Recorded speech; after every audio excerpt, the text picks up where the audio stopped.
शेखर साहब, मैंने 5 एपिसोड्स मैंने हीरा मंडी के मैंने देखे हैं। This is going to be hugely talked about because बहुत कुछ है। So it's very very engaging, dialogues बहुत ही जबरदस्त हैं। हीरा मंडी में वो सब कुछ है और जिस भव्यता के साथ इसको शूट किया गया है, आई compare it with game of thrones कि मेरी तो इल्तिजा है नेटफ्लिक्स वालों से कि इसे थिएटर में भी रिलीज किया जाए, क्योंकि उसके ऑपुलेंस को, उसके मैग्नीट्यूड को, उसकी भव्यता को वहीं पे समझा जा सकता है। मूवर्स एंड शेकर्स में for example as a host जो आपने कामयाबी देखी है, मुझे लगता है कि हिंदुस्तान में वैसी कामयाबी किसी ने आज तक नहीं देखी है। हर कोई अभी तक जहां जाता हूं सिर्फ और सिर्फ उसकी बात करता है, Movers and shakers, movers and shakers. जिस तरीके का आपने सफर आपका रहा है, बहुत बड़े बड़े लोगों से आपका राब्ता रहा है, आपके आपके बेटे का जिस तरीके से इंतकाल हुआ बहुत ही कम उम्र में, और द सेम डे और the next day you had to shoot for an episode. Director साहब ने ये जानते हुए कि मेरा बच्चा इतना बीमार है, रिक्वेस्ट किया कि आप प्लीज थोड़ी देर के लिए आ जाइए, 2-3 घंटे के लिए। और मैंने कहा मैं नहीं आ सकता, ये बहुत एक परेशानी का वक्त है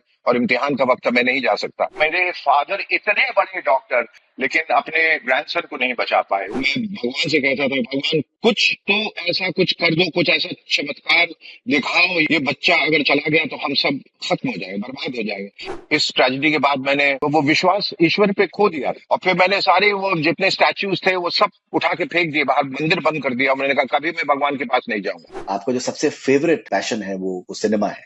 You had your idols like Amitabh Bachchan and Dilip Sal. Dilip साहब, I think it is the ultimate. मैं उनको देख के बड़ा हुआ, मतलब मैंने शुरुआत की थी देवदास से। वो बहुत ज्यादा रोमांटिक लगने लगा मुझे, ट्रेजेडी में रोमांस नजर आने लगा। किसको खबर थी, किसको यकीन था ऐसे भी दिन आएंगे, जीना भी मुश्किल होगा और मरने भी ना पाएंगे।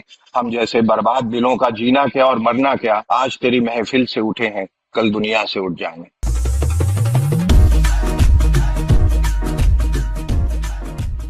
Hi, this is Shekhar Suman and you're watching Connect Cine with Fardoon. Stay connected and stay happy.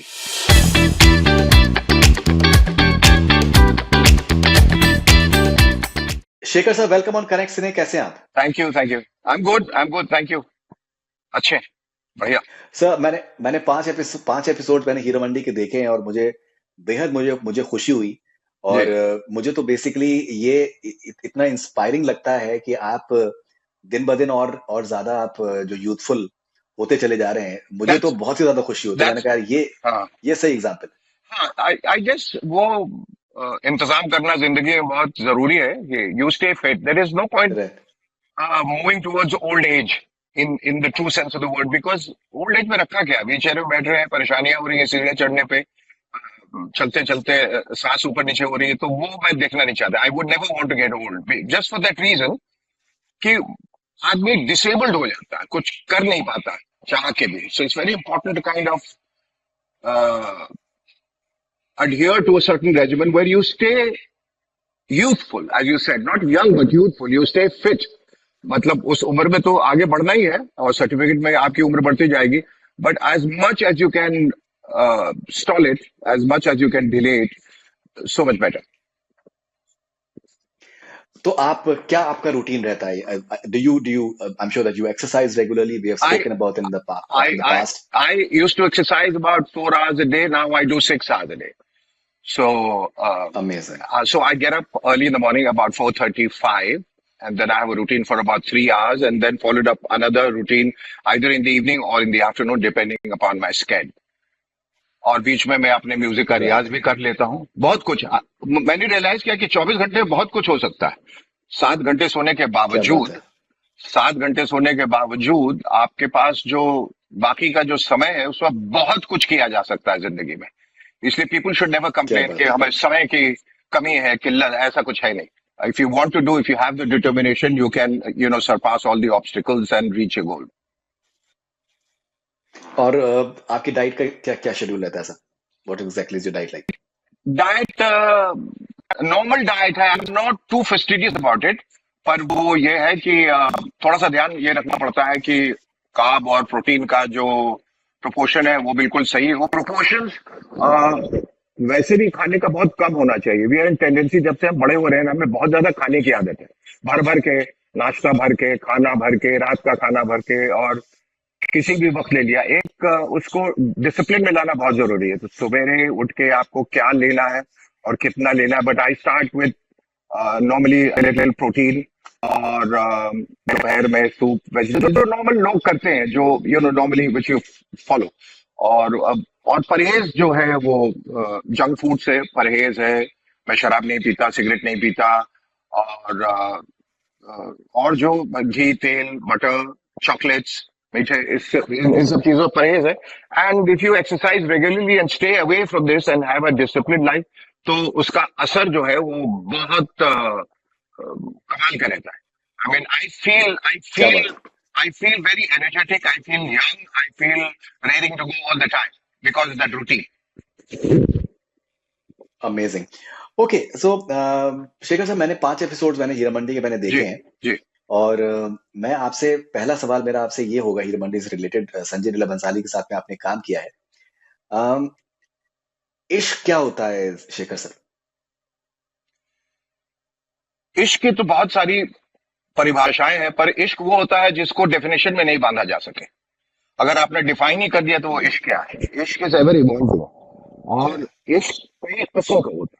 इश्क सिर्फ या लड़का लड़की के बीच में नहीं, इश्क खुदा के साथ, इश्क बंदों के साथ, इश्क अपने साथ, इश्क अपने हुनर के साथ। बहुत किस्म का इश्क होता है। किस किस्म के इश्क की बात कर रहे हैं? मैं बात कर रहा हूँ इश्क हुस्न की। हुस्न के इश्क की। तो मुझे ऐसा लगता है कि इश्क जो दिल से हो, जो जहनी तौर पे जो इश्क हो, जिस किस्म का इश्क, जैसा मैं कह लूं जैसे साहिर लुधियानी और अमृता प्रीतम के बीच में था, वो एक अलग किस्म का इश्क था। और वो यहाँ से और यहाँ से था, वो यहाँ से नहीं था, आंखों से नहीं। आंखों से देखा हुआ इश्क जो है और महसूस किया हुआ इश्क ढल जाता है, और थोड़े दिनों के बाद उसका असर कम हो जाता है। इसलिए इश्क भी हवा में उड़ जाता है या घुल जाता है। जो दिल का इश्क है, जो जहाँ कहते हैं दिल को दिल से राह होती है, वो इश्क ताउम्र ता जिंदगी वो चलता है, वो कभी खत्म नहीं होता, वो बल्कि बढ़ता ही जाता है। इसलिए इश्क वो जहाँ दिल का लगाव, दिल का जुड़ाव किसी और दिल से हो जाए, और फिर उसके बगैर आप रह ना क्या सके, वो बात है। एक ऐसा तारतम्य हो जाए, बिल्कुल अलाइंड हो जाए कि उसके बगैर फिर जिंदगी आगे बढ़ ना पाए। और साथ साथ करें, जो भी करना राइट, साथ साथ बढ़े। राइट। सो शेखर सर, जैसे इश्क है, फिर उसके बाद जैसे नवाबों का जो एक कॉन्सेप्ट था एक टाइम पर, स्पेशली कि जब ब्रिटिशर्स और ये सब, तो एक फिर उसको फिर एक अय्याशी उसमें सामने आता है टर्मिनोलॉजी। जी, जी, तो अय्याशी की जो टर्मिनोलॉजी है वो कुछ हद तक उसमें एक डेरोगेटरी जी, उसमें कॉनोटेशन उसके जी, हैं। जी। अय्याशी तो लेकिन शारीरिक अगर है। जी। अगर जी, तो उसमें अगर क्या क्या हम अगर हम एक और नजरिया यहाँ पर लेकर आए, तो उसमें यह है कि एक सर्टेन सर्टेन सर्टेन टाइप का जो अकेलापन है उसको तस्लीम कर लेना, और अपने आप को उस अकेलेपन को दूर करने के लिए कुछ जरिया तलाश करना, हम्म। उसको भी हम उसको उस नजरिए से भी देख सकते हैं क्या? इश्क को उस नजरिए से नहीं देख सकते। वो अय्याशी नहीं है, वो एक जरिया है, आप कह सकते हैं। वो एक जरिया है प्यार करने का, पर उसे इश्क नहीं कहेंगे। इश्क बहुत एक इवॉल्व टर्म है। इश्क तो इंतहा है। वो शाहिर साहब की लाइन है कि तेरी तेरी तड़प से न तड़पा था मेरा दिल, लेकिन तेरे सुकून से बेचैन हो गया हूं। तो वो इश्क है, वो बहुत अलग किस्म का होता है। मैंने कहा कि वो जहनी होता है, दिली तौर पे होता है। ये जिस इश्क की बात कर रहे हैं, वो कहीं ना कहीं अकेलापन दूर करने के लिए, अपने तन्हाई को दूर करने के लिए आप किसी साथी की तलाश में हैं, तो वो कहीं ना कहीं वो एक खुदगर्जी है। और इश्क मुझे लगता है कि वो दो तरफा होता है, होना चाहिए। वैसे तो आप इश्क कर सकते हैं अकेले, किसी के भी इश्क में पड़ जाए, लेकिन इश्क में अगर सामने वाला आपसे इश्क नहीं करता है, तो फिर वो इश्क एक तरह से बेमानी। हम इस हुस्न के इश्क की बात कर रहे हैं। वैसे तो इश्क खुदा से, इश्क बंदों से वो एक तरफा हो सकता है, पर जब हुस्न के इश्क की बात होती है तो वो दो तरफा होना चाहिए। और इस अकेलेपन को दूर करने के लिए हम उसे क्या नाम दें मुझे पता नहीं, पर आप उसे एक सफर कह सकते हैं, एक जर्नी कह सकते हैं, एक जरिया कह सकते ओके, तो शेखर सर, इश्क की हमने पहले बात करी, आपने इश्क का आपने डेफिनेशन कर दिया, उसके बाद फिर मैं अय्याशी पे आया, हैं। जी, नवाबों का और जो जी। अय्याशी का। तो मेरा जो अकेलापन से मुराद मेरी जो थी वो स्पेसिफिकली सिर्फ अय्याशी से थी। हाँ, वही मैं कह रहा हूँ। तो वो शारीरिक हो जाती है। It's hmm, it's it's lust. Right. अय्याशी मतलब लस्ट। और लस्ट का नाम डिबॉशरी भी आप देख सकते हैं बिल्कुल। तो वो चूंकि जिस माहौल में ये नवाब थे, और इसमें अध्ययन का भी एक ट्रेलर है जिसमें हीरा मंडी में वो कहता है कि हम नवाब हैं, अयाशी करना हमारा शौक भी है और हमारा हक भी। तो दोनों चीजें हैं, नवाबों का वो शौक भी था और वो हक भी था कि वो करें। और वो जमाना ही ऐसा था, और अब भी है, बहुत लोग अय्याशियां करते हैं और जिसे इश्क का नाम दे देते हैं, प्यार का नाम दे देते हैं, इसलिए वो इश्क वो टिकता नहीं, वो कहीं ना कहीं टूट जाता है, बिखर जाता है, क्योंकि वो अय्याशी होती है, अय्याशी के नाम पे वो इश्क कर रहे हैं। लेकिन जुल्फिकार, नवाब जुल्फिकार का जो मलिका जान से जो जो रिश्ता है, जी तो वो तो काफी लंबा, वो काफी लंबा चला। जी, काफी लंबा चला वो। वही में कभी कभी अय्याशी जो है वो लंबी चलती है, वो आप अय्याशी जिंदगी में आप करते रहते हैं, और वो उस अय्याशी में कहीं ना कहीं लगाव हो जाता है किसी से, हम्म, एक हम्म, एक राब्ता, एक नजदीकियां आ जाती है, और कभी कभी आदत हो जाती है। हम्म, अय्याशी से आपकी आदत हो गई किसी से, आप उसके बगैर नहीं रह सकते, आप बार बार वहीं जाते हैं, वहीं आपको दिली सुकून मिलता है, खुशियां मिलती हैं, पर फिर भी वो इश्क नहीं है, क्योंकि जुल्फिकार जो है वो जब अपने पे आती है तो उसका उसके गिरबा तक पहुंच जाते हैं। तो कहते हैं कि मतलब अगर तुमने इस तरह से अगर करेक्ट, कोई चीज की तो तुम इसी फवारे के आसपास बेजान नंगी तैरती नजर आओगे, वो इस कस्म के भी हैं। और राइट, और राइट, वो जो गुरूर है उनका, तो कहते हैं कि हम जुल्फी जुल्फिकार जो है कोई कानून नहीं मानता, जुल्फिकार अपना कानून खुद बनाता है। तो वो इस तरह का अहम जो है दम है उनमें, वो जो सुरूर है और गुरूर, वो तो रहता ही है। हर नवाब में था वो, इसलिए वो नवाब थे। इसलिए बचपन में हमें कहा जाता है ज्यादा नवाबी मत करो, नवाब बनने की कोशिश मत करो, उसका कॉन्नोटेशन ही वो है, उसी तरफ ले जाता है आपको। राइट। ओके, सो शिखर सर, एक बहुत ही बड़ा प्लेटफॉर्म है। बहुत बहुत जी, से मुल्कों में ये सीरीज जाने वाली है। मैंने 5 एपिसोड्स देखे, मुझे लगता है कि I think this is going to be hugely talked about, because hugely बहुत कुछ है। बहुत। आप समझ लीजिए कि ये एक तरीके की जंग, मैदान जंग है, और उसमें किसी भी हद तक सामने वाले को धराशायी करने के लिए, परास्त करने के लिए कुछ भी किया जाएगा। सो it's very very engaging, it's dialogues बहुत ही जबरदस्त हैं। वेरी और इंगेजिंग, और जो जो किरदार हैं, जो जो कैरेक्टर्स हैं हमारे सामने, वो बहुत ही, वो एक अलग जमाने के थे, जब उनका डिमीनर, उनकी इडियोसिंक्रेसीज, उनका मिजाज, उनकी जबान, अदब, अदागी, नशिस्त व बर्खास्त, वो सब बहुत अलग थी।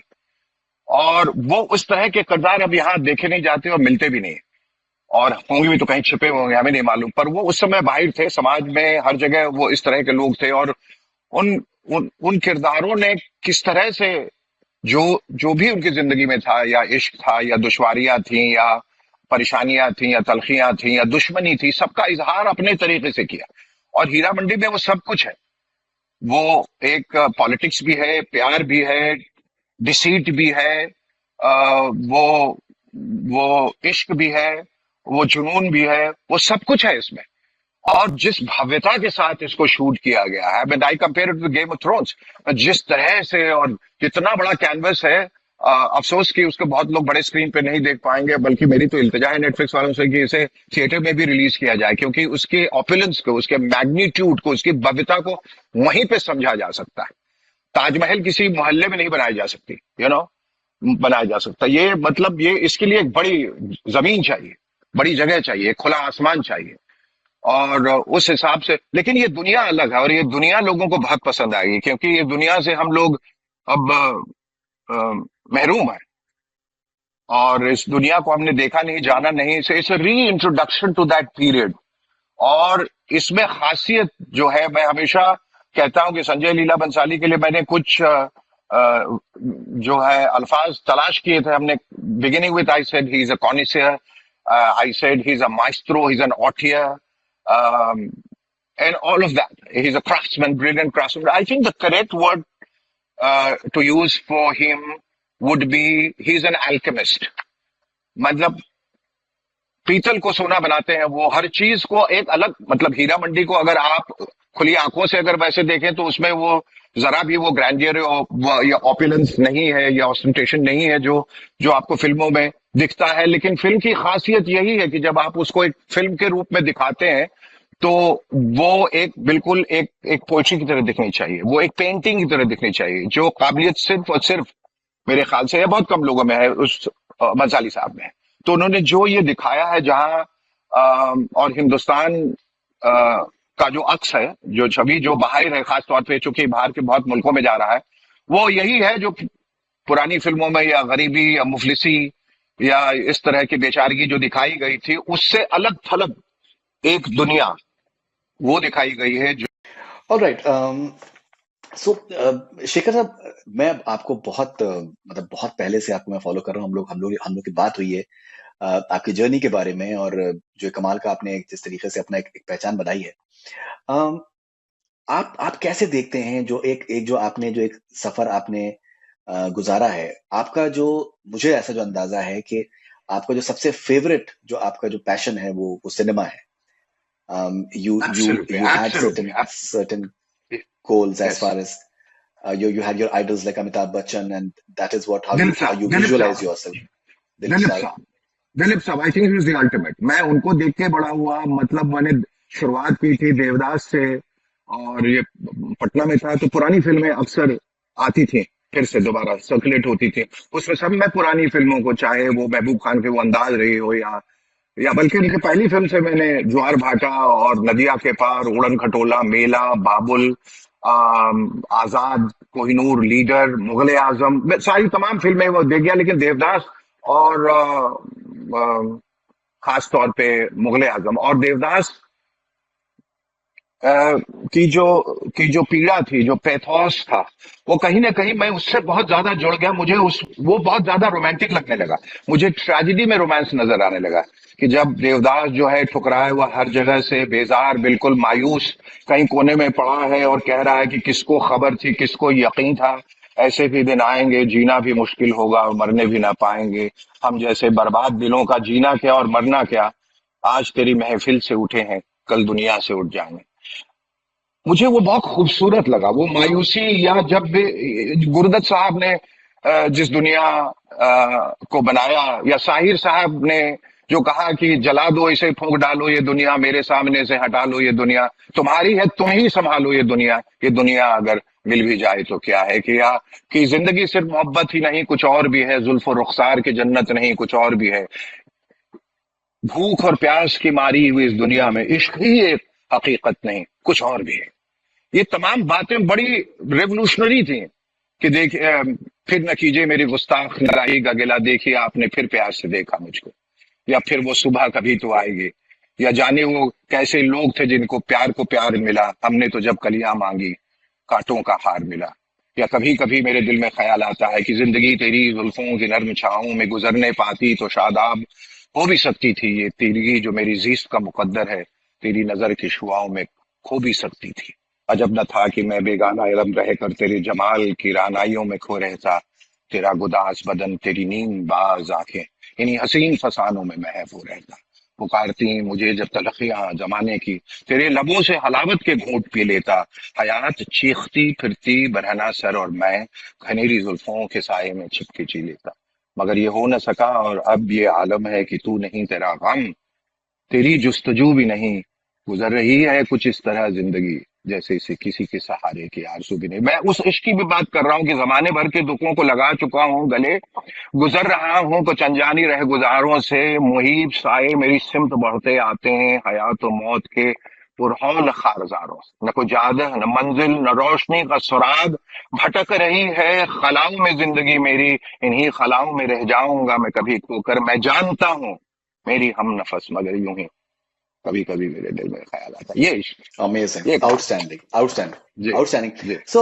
शेखर साहब, I think बहुत ही कमाल का उर्दू का आपका तलफ़ुज़, और आई थिंक समझ और पूरा इस तरीके से रिसाइट कर देना, I think that has been your hallmark in more ways than one, as far as your diction and your speech is concerned. Uh, जबान बहुत so अहम है फजल, मैं आपको बताऊं, बहुत ज़्यादा। एक्टर्स ने इस पे ध्यान नहीं दिया है, और चंद लोग जैसे दिलीप साहब हैं, जैसे बच्चन साहब हैं, इन लोगों ने बहुत तवज्जो दी इस पे, और इसलिए वो एक अलग किस्म के एक्टर कहलाए और दिखे, और लोगों ने वो जब उनको बिल्कुल मेस्मराइज होके देखा कि वो जबान की बात थी, जब इस तरह से जब दिलीप साहब ने कह दिया कि मुझे ये मंजूर है लेकिन वो तख्त मंजूर नहीं जिसके पाए अनारकली के जनाजे पे रखे गए, तो इसमें मतलब ये हर किसी के बस की बात नहीं है। ये डिलीवरी, ये समझ, आ, अगर एक्टर जबान से वाकिफ नहीं है और अगर उस पर उसमें मेहनत नहीं की है, तो फिर वो एक्टर काहे का, फिर वो कोई भी ऐरा गैरा नथु खैरा है। इसलिए इस पे ध्यान देना बहुत जरूरी। सबसे पहले जो है आपका ध्यान जो उस पे जाता है कि जबान पे वो क्या कह रहा है और कैसे कह रहा है, उसी से वो एक सम्मान सम्मोहन होता, वो तिलिस्म जो है उसी से पैदा होती। सॉरी, मैंने आपकी क्या बात को बात है। काट दिया था, नहीं बताया। नहीं, बिल्कुल, no no no problem. Shekhar साहब, तो एक शेर मैं भी सुनाऊंगा आपको कि हाँ जिंदगी जो जैसी जरूर जरूर। तवक्को थी, जिंदगी जैसी तवक्को थी नहीं कुछ कम है, जिंदगी जैसी तवक्को थी जैसी नहीं तवक्को कुछ थी, कम है, कम है, हाँ। नहीं कुछ कम है, हर घड़ी होता है एहसास कहीं कुछ कम है। वाह, वाह, ये तो एहसास, तो ये इस एहसास से कमतरी का तो हम सबको एहसास है। हम कहीं ना कहीं, हम कितना कुछ भी पा लें, कितना कुछ कर लें, लेकिन उस एहसास का कि हम में कमी है और कहीं कुछ कमी है, और हर जगह कहीं ना कहीं कुछ कमी है। बट लेकिन वो बड़ी खूबसूरत से फीलिंग है। मैंने कहा कि मैं ट्रेजेडी में रोमांस ढूंढता हूँ, मैं फेलियर में सक्सेस देखता हूँ। मेरी दुनिया एक अलग है, और एक एक मुख्तलिफ दुनिया, एक विपरीत दुनिया।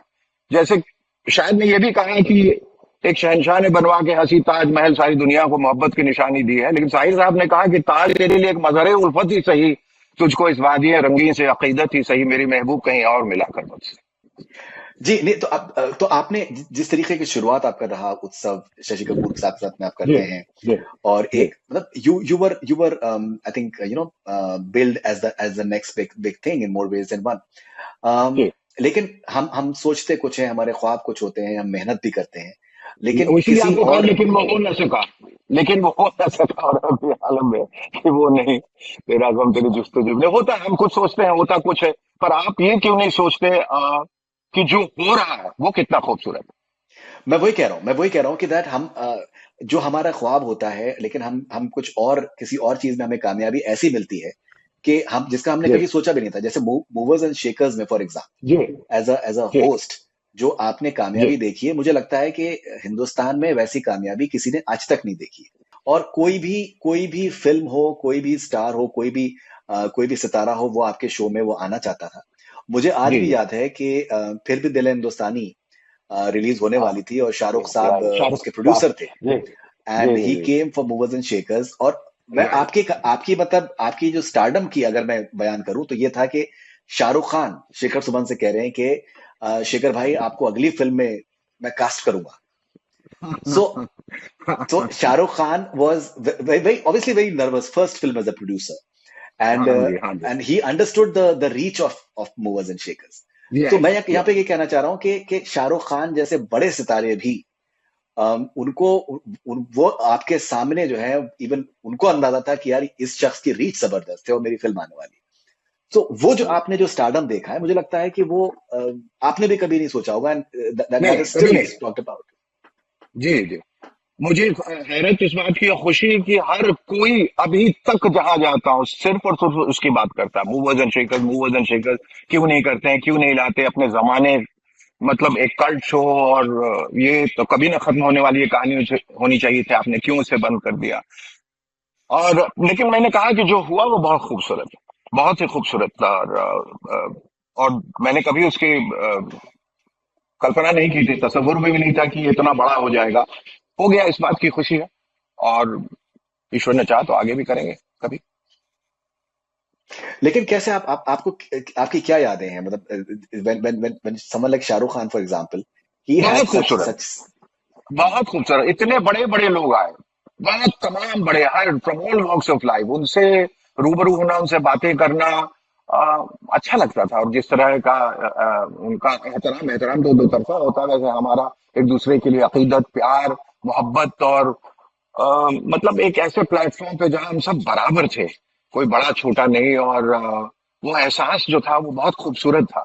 और हम जहां जाते थे, लोग सिर्फ और सिर्फ तारीफ, और कहते थे कि हम सब जुड़े हुए हैं, कलेक्टिव इंडियन कॉन्शियसनेस में है वो मूवर्स एंड शेकर सबके। पूरा हिंदुस्तान उसको देख के बड़ा हुआ, क्योंकि it was the first talk show, late night talk show, first of its kind. और दूसरी बात कि वो हफ्ते में 5 दफा आता था, from Monday to Friday, and we had like 22 shows a month. बड़ी तैयारियां, और एक लुत्फ उसका अलग था। बहुत वो मजा जो है उस तरह का फिर दोबारा नहीं आया किसी भी शो में। हमने कोशिश की, लेकिन वो एक समय जो है वो हो गया था, वो बन गया था ना। कभी कभी मैं कह रहा था जैसे फिर उनकी चीजें अपने आप अलाइन हो जाती हैं। So I have very very beautiful memories of movies and shakers. So Shankar Mahadevan ने ब्रेथलेस बनाया, जावेद साहब ने लिखा, लेकिन जो जो मोहम्मद शेखर के जो फैंस थे, तो उनको अंदाजा था कि शेखर सुमन जब बोलना शुरू करते हैं, जो उनका मोनोलॉग होता है, वो जिस रवानी से बोलते हैं, चाहे अंग्रेजी हो, चाहे उर्दू हो, चाहे हिंदी हो, मतलब वो एक आदमी आदमी अपनी सांस रोक के सुनेगा उसको। वो वो बस हो गया वो किसी तरह से। वो मैंने कहा कि जब वो एक सुर लगता है ना, तो आदमी मुश्किल से मुश्किल राग जो है वो आसानी से गा लेता है। तो वो बस एक ऊपर वाले एक आमद थी वो। और जैसे जबान की भी बात कर रहा था, या उस रवानगी की बात कर रहा था, वो सब जब उसमें मैं बहता था, बल्कि मैं आपको बताऊं कि मैं खुद जब देखता था तो परेशान हो जाता था। मेरी पत्नी कहे, तुम इतना कैसे बोल लेते हो? और इतना, बल्कि दिलीप साहब से जब मुलाकात हुई थी मेरी, तो उन्होंने कहा, क्या कमाल बोलते हो, बहुत बोलते हो। क्या इतना कमाल कैसे बोल बोलते हैं। लेते हो? बहुत बोलते हो, इतना कैसे बोल लेते हो? इतना इतना तेज कैसे बोलते हो? हमने कहा कि बस बोल लेते हैं, आप लोगों का, आप लोगों की ब्लेसिंग है, आप लोगों का आशीर्वाद है। आप लोगों को देख देख के हमने सबसे कुछ ना कुछ सीखा। ये Right. So, and Shekhar sir, you've had an extraordinary journey, because you were also an IAS aspirant. आपका जो family background है, you were also aspiring. Your family wanted you to pursue IAS, and आपका एक बहुत ही heightened आपका intellectual bent of mind है, in terms of you have been you मतलब obviously बहुत अंदाजा होता है कि जिस तरीके की आपका आपका मुताला है, कि आपको आप बहुत ही पढ़े लिखे इंसान हैं, आपको मुल्क में क्या हो रहा है, क्या हिस्ट्री है। बहुत से एक्टर्स को कुछ भी नहीं मालूमात होती है, वो उनको जो स्क्रिप्ट थमा दी जाती है, उनसे अगर आप कहो कि दिन में वो रात नहीं दिन है, तो वो बोल देंगे। लेकिन you actually have been a very very aware person. आपको हिस्ट्री, ज्योग्राफी और पॉलिटिक्स, हर चीज में, जाहिर से अगर बिहार से अगर इंसान इंसान आएगा, तो पॉलिटिक्स में अगर दिलचस्पी नहीं हो, तो ये तो नामुमकिन है। तो वो जो आपका एक जो परसूट रहे, एक जो सेरिब्रल आपका जो अप्रोच रहा अपने काम की तरफ, जिंदगी की तरफ भी, वो कितना आपके लिए एक ऊर्जा से भरा रहा, और कितना कितना सेटिस्फाइंग रहा है वो सफर। बहुत सेटिस्फाइड। उसी ने तो मुझे संभाल के रखा है। उसी ने मुझे वो कंटेंटमेंट, वो खुशी जो है, उसी एकेडमिक परसूट और एक सेरेब्रल फ्रेम ऑफ माइंड में रहने की वजह से वो सब वो हासिल हुआ। वो क्योंकि मैं जिस माहौल में पैदा हुआ, जिस परिवार में, वहाँ सारे स्कॉलर्स थे, सारे पढ़े लिखे लोग, तो बड़ी अच्छी अच्छी बातें होते रहती थी। ना चाहते हुए भी आप उसमें रम जाते थे, और कहीं ना कहीं बहुत सारी बातें आपके अंदर वाबस्ता इस वजह से रही हैं, क्योंकि आप उनको सुनते रहते थे। और बड़े बड़े लोग, चाहे वो हमारे बड़े पापा, हमारे ग्रैंडफादर, जब लोग बात करते थे, इवन सिस्टर्स, सब लोग जब बात करते थे, तो वो, और फादर के जो दोस्त थे, वो जब सब महफिलें जमती थी और इस किस्म की जब बात होती थी, तो बहुत कुछ सीखने को मिलता था। और वहीं से कहीं ना कहीं वो एक जिज्ञासा रही और कौतूहल रहा, हर चीज के बारे में जानने के लिए एक उत्सुकता रही कि हर चीज से इंसान को जुड़ा रहना चाहिए, चाहे वो आपकी हिस्ट्री हो, जियोग्राफी हो, आपकी संस्कृति हो, सभ्यता हो।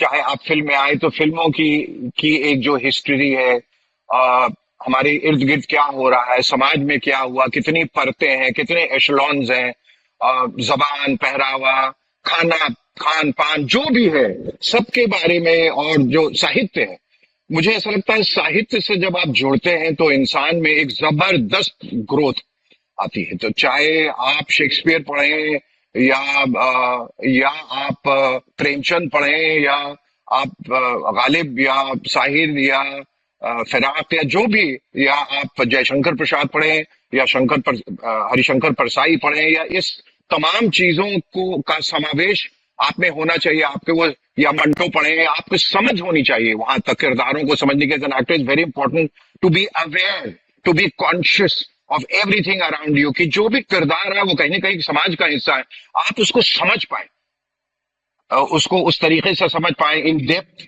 आप समझ पाए।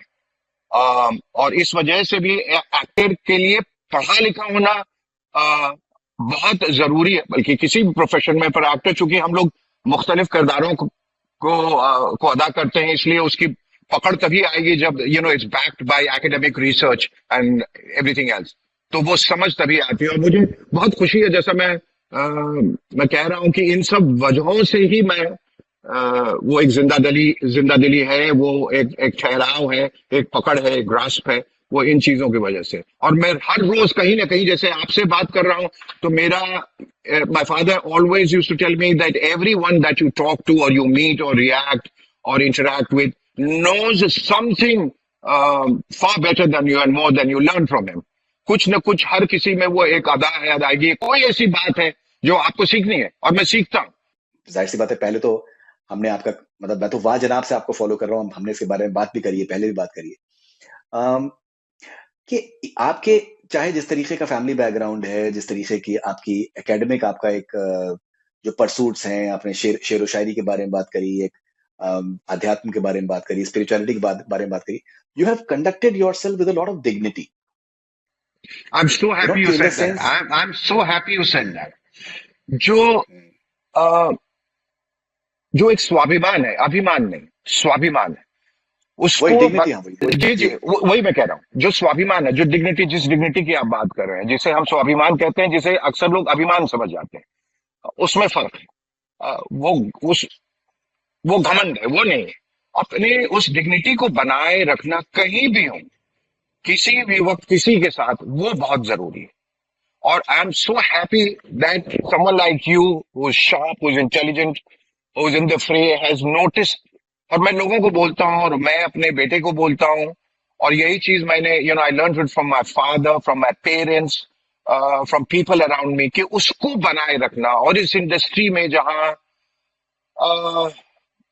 किस्म किस्म के लोग हैं और किस्म किस्म की हरकतें करते हैं, उनको देख के आपको उनकी तरह नहीं बनना है, आपको अपनी डिग्निटी बना के रखनी है, और वो बहुत जरूरी है। तो उसका मैंने बहुत ख्याल रखा है, बहुत ज्यादा ख्याल रखा है। राइट, लेकिन जब आप इन सब चीजों का ख्याल रखते हैं, एंड यू नो दैट, सो जिस तरीके का इंडस्ट्री में है, बहुत बार फ्रेजाइल ईगोज भी होती हैं जी, और लोग जो हैं पसंद करते हैं कि दैट इन टर्म्स ऑफ एक जो survival mentality is something that people sycophancy वो चाहते हैं, वो चाहते हैं कि वो चाहते हैं जी, हाँ, वो चापलूसी जिसे कहते हैं, और you become a boot liquor, वो उससे बहुत ज्यादा परहेज वो है। अब तक वो एक रवायत है, वो एक जिंदगी, वो एक फिल्म इंडस्ट्री का क्या, मेरे ख्याल से हर जगह, हर इंडस्ट्री का एक हिस्सा है। और उससे आप कभी कभी उससे न चाहते हुए भी जुड़ने लगते हैं, तो एक बहुत कॉन्शियस एफर्ट रहना चाहिए उससे अलग रहने के लिए। और अगर नहीं रहते हैं, दिक्कतें आती हैं, दुश्वारियां आती हैं, आपके काम में असर पड़ता है, तो आपको डिसाइड करना है कि आपको चापलूस बन के रहना है, do you want to be a sycophant, और आप एक जिल्लत भरी जिंदगी जहां आप ये सोचें कि मुझे ये क्या क्या करना पड़ रहा है काम के लिए, और ये कि ठीक है काम कम मिला, उस किस्म का काम नहीं मिला जो मैं चाह रहा था, कोई बात नहीं, पर मैंने I have lived my life with dignity. ये एक बहुत खूबसूरत एहसास है, और उसके आगे फिर कुछ नहीं है, डिग्निटी के आगे कुछ भी नहीं।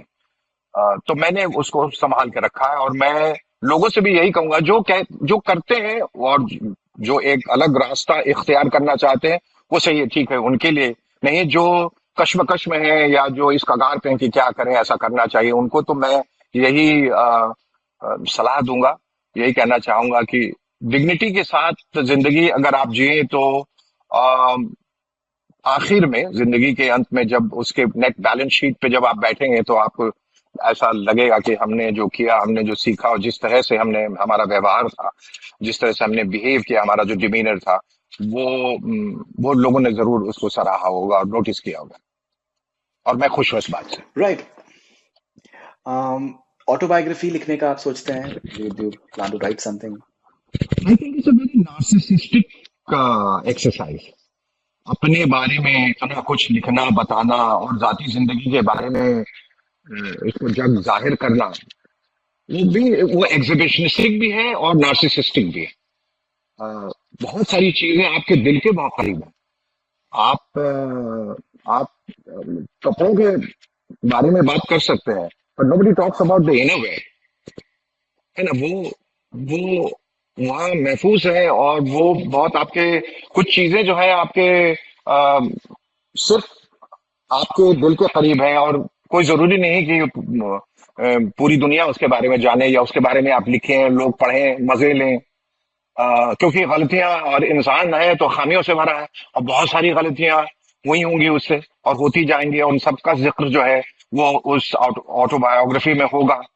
तो क्यों वो चीजें जो आपके और किसी एक खास इंसान के बीच में हुई हैं उसको आप क्यों एक पब्लिक डोमेन में लाना चाहेंगे? Right. No, basically why I said that was Shekhar sir, because जिस तरीके का आपने सफर आपका आपका रहा है, बहुत बड़े बड़े लोगों से आपका आपका राब्ता रहा है। आपके आपके बेटे का जिस तरीके से इंतकाल हुआ बहुत ही कम उम्र में, और द सेम डे और the next day you had to shoot for an episode. वो एक बहुत ही ऐसी ऐसी मतलब जो आपने जिस तरीके से कहा भी है कि मैं अफोर्ड नहीं कर सकता था, मतलब अफसोस मनाना, because I am a professional. तो मुझे लगता है कि बहुत से ऐसे जो आपके सफर में रहे, अध्ययन अध्ययन से रिलेटेड जिस तरीके का के सर्टन इंस्टेंसेस जिस तरीके से रहे हैं, and trials as a family, and you been very supportive. तो वो जो जो सारे आपके एक्सपीरियंसेस हैं, मुझे लगता है कि उससे बहुत कुछ लोग सीख सकते हैं। This is what I personally felt.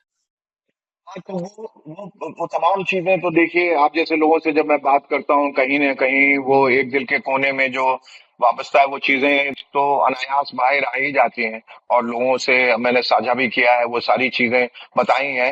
हालांकि मैं जो ट्रेजिडीज कहीं ना कहीं हुई है लाइफ में और इतनी बड़ी ट्रेजिडी, मैं बहुत परेशान हो जाता हूँ उसके बारे में सोच के, उसके बारे में बात करके। बहुत कहीं ना कहीं जिंदगी में वो उसने मुझे इतना मायूस कर दिया उस वक्त और उस मायूसी से मैं रोज दौड़ता हूँ। एक आयरनी कि मेरे फादर इतने बड़े डॉक्टर, उन्होंने लाख करोड़ों लोगों की जानें बचाई लेकिन अपने ग्रैंडसन को नहीं बचा पाए। वो सारी ट्रेजेडी घर में। और जब आपको ये पता चलता है कि ये इंसान या बच्चा अब आपसे जुदा होने वाला है, वो आप सोच सकते हैं कि जब से आपने जाना और जब तक वो गया, वो कैसे हर लम्हा, वो पल कैसे गुजारा है हमने, हम ही जानते हैं उसको। हम उसको लफ्जों में बयान नहीं कर सकते। हर रोज मतलब हर वक्त मैं सिर्फ और सिर्फ उसे गोद में लिए बैठा रहता था और उसके चेहरे की तरफ देखता रहता था। और मैं भगवान से कहता था, भगवान कुछ तो ऐसा कुछ कर दो, कुछ ऐसा चमत्कार दिखाओ, ये बच्चा अगर चला गया तो हम सब खत्म हो जाएंगे, बर्बाद हो जाएंगे, इसके बगैर हम जी नहीं पाएंगे। लेकिन चमत्कार नहीं होते। बना है जो प्रारब्ध है वो होगा और होके रहा।